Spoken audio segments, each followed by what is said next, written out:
มาพี่น้องวันนี้คำวาดกับพาพี่พาน้อง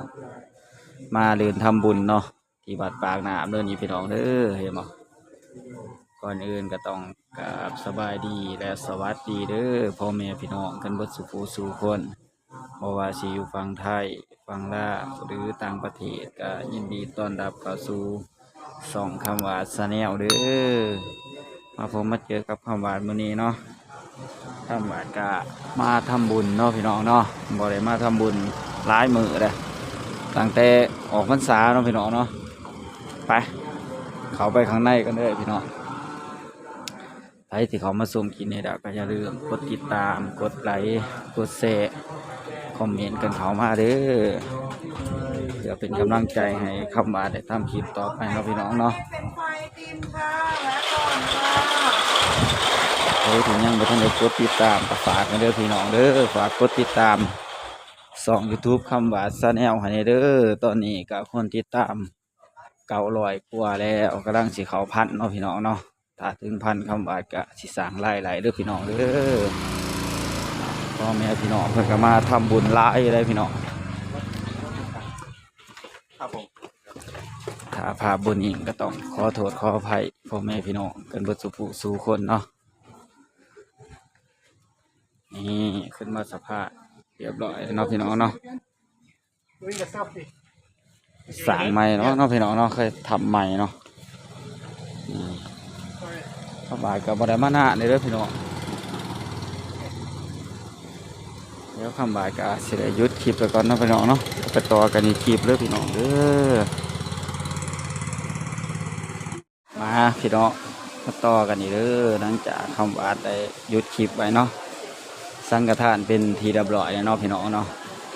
ข้าวบายกับสีไปให้อาหารปลาต่อเนาะพี่น้องเนาะซื้อขนมไปเลี้ยงปลาซื้อขนมไปเลี้ยงปลาต่อเนาะพี่น้องเนาะหลังจากเขาสังฆทานเรียบร้อยแล้ว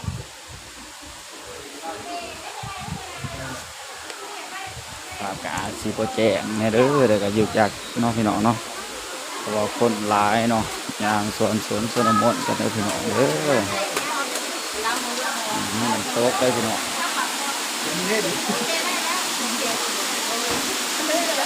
โต๊ะเนาะน้องเคยเห็นบ่เคยมาบ่เนาะโต๊ะ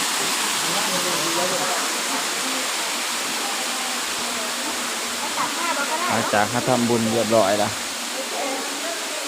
ไปหาอาหารป่าต่อเนาะพี่น้องเนาะไปหลังจากพ่อแม่พี่น้องเขาทำบุญเสร็จเรียบร้อยแล้วเขาก็สี่มาทำบุญเพราะว่าให้อาหารป่าเนาะอยู่ข้างหลังต่อเด้อพี่น้องเด้อ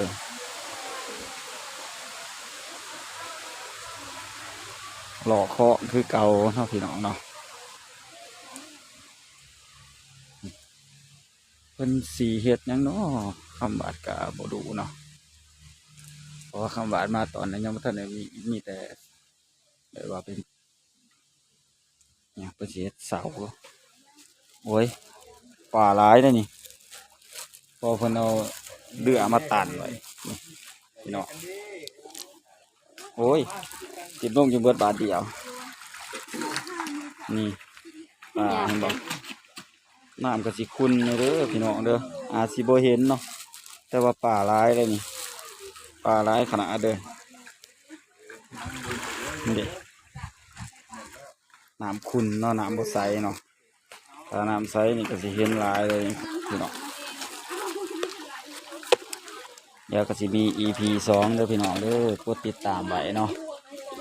เหม็นกันขาวมาเนาะคำว่าก็สิไปถ่าย EP 2อีกให้พ่อแม่พี่น้องเขาเบิ่งเนาะสิขึ้นไปกราบไปไหว้หลวงพ่อที่เพิ่นเก็บใบตั้งแต่เก่าแก่เนาะพี่น้องเนาะฟังนั่นอาจจะเป็นวัดเนาะกามไปฟังนั่นเนาะแม่นบ่วัดที่เขาไปเขาเคยไปโอ้ขามไปบ่ขามไปเนาะ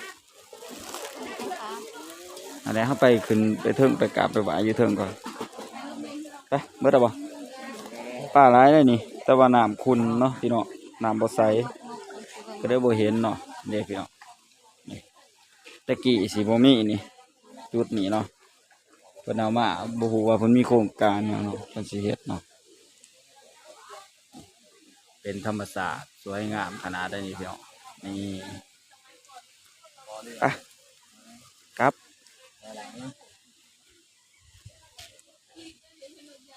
คำบาดกะย่างกลับแม่นบ่พี่น้องเนาะหลังจากให้อาหารปลาเรียบร้อยแล้วซื้อขนมมาเลี้ยงปลาเนาะพี่น้องเนาะบ่จักคือกันอาจจะปีหน้าแล้วเนาะเพิ่นมีแจกปลาทิทินเนาะพี่น้องปลาทองปลาคิดสันเขาก็ปลาทองงามเลยงามขนาดเลยนี่โอ้นี่กินได้บ่พี่น้องหมิ่นพม่านี่เด้อถ้าว่ากินได้คำบายว่ากินได้ก็สิบ่กล้ากินเนาะเพราะว่าเป็นสีทองเนาะนี่ตัวใหญ่เลยนี่ได้ขนาดเด้อ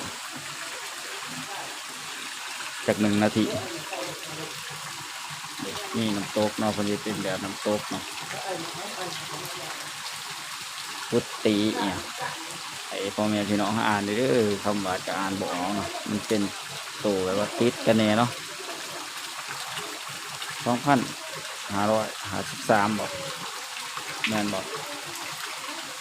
นี่ปลาทอคำว่าเรียกว่าปลาทอเนาะพ่อแม่พี่น้องเขาเสื่อนปลายังจะเรียกเข้ามาอะไรเด้อพี่น้องเด้อ ปลาเดียว งามได้ป่านไปกันต่อเนาะพี่น้องเนาะ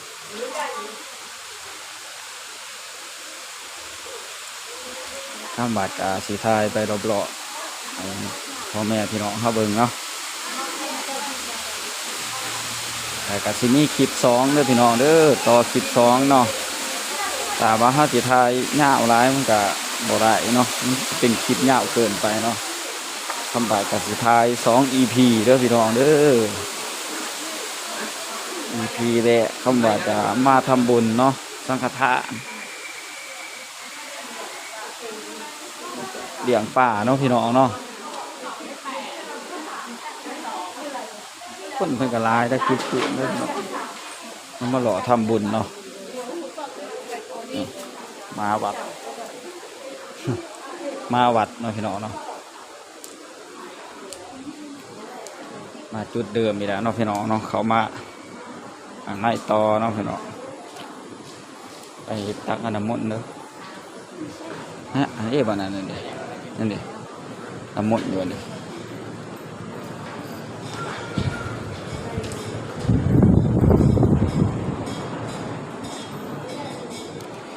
เดี๋ยวคำบาดกะสิได้ยกคลิปไปก่อนเด้อพี่น้องเด้อกะขอบบุญขอบคุณพ่อแม่พี่น้องหรือว่า FC กันเบิดทุกผู้ทุกคนเนาะที่เขามาหาชมกดติดตามส่องคำบาดลงสู่คำบาดตั้งแต่ต้นจนจบแต่การบริการโฆษณาเด้อพี่น้องเด้อใครที่เขามาชมคลิปนี้เดี๋ยวขอทุกท่านเนาะได้บุญกันได้หลายเนาะพี่น้องเนาะคำบาดกะสิได้จบคลิปไปก่อนเด้อกสิกะคำว่าสบายดีและสวัสดีเด้อพ่อแม่พี่น้องกันเบิดสุขสู่คนเนาะ